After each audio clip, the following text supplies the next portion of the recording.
রান্না করব চিংড়ি লতি। এর জন্য প্রথমে আমি পেঁয়াজগুলো বাদামি করে ভেজে নিয়েছি। এর মধ্যে দিয়ে দিচ্ছি রসুন বাটা, দিয়ে দিব কাঁচামরিচ বাটা, আর সাথে দিয়ে দিব জিরা বাটা, আর দিয়ে দিব হলুদ গুঁড়ো আর সামান্য পরিমাণ লাল মরিচের গুঁড়ো। এখন আমি এগুলোকে ভালোভাবে কষিয়ে নেব। বেশ কিছুক্ষণ কষিয়ে নেওয়ার পর আগে থেকে পরিষ্কার করা চিংড়ি মাছের শুঁটকিগুলো এর মধ্যে দিয়ে দেব।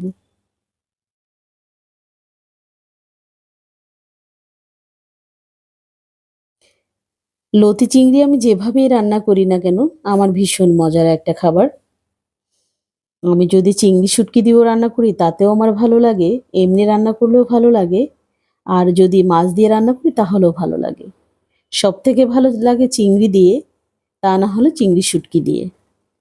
এই তো চিংড়িগুলো দিয়ে দিয়েছি। এখন এগুলোকে আবার কিছুক্ষণ কষিয়ে নেব।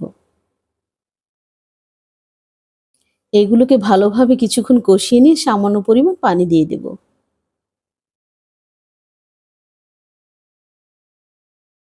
আবার কিছুক্ষণ কষিয়ে নেব।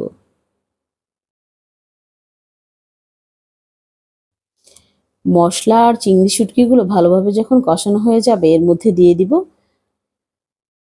বেশি পরিমাণ পানি। কচুর লতিটা সিদ্ধ হওয়ার জন্য যে পরিমাণ পানি লাগবে সেই পরিমাণ পানি দিয়ে দেবো এর মধ্যে।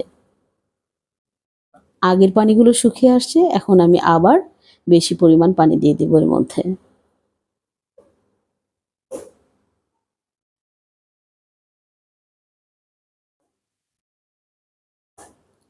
ঝোলের জন্য পানিগুলো দিয়ে বেশ কিছুক্ষণ রান্না করে নেব।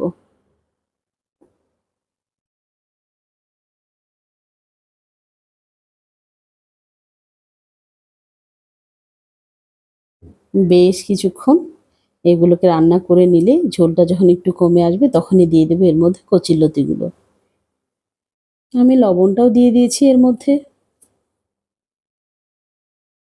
উতাল আসার সাথে সাথেই আমি আগে থেকে ভাপানো লতিগুলো এর মধ্যে দিয়ে দিলাম। লতিগুলো যেহেতু আগে থেকে ভাপানো ছিল তার মানে অল্প একটু রান্না করলে রান্নাটা কমপ্লিট হয়ে যাবে।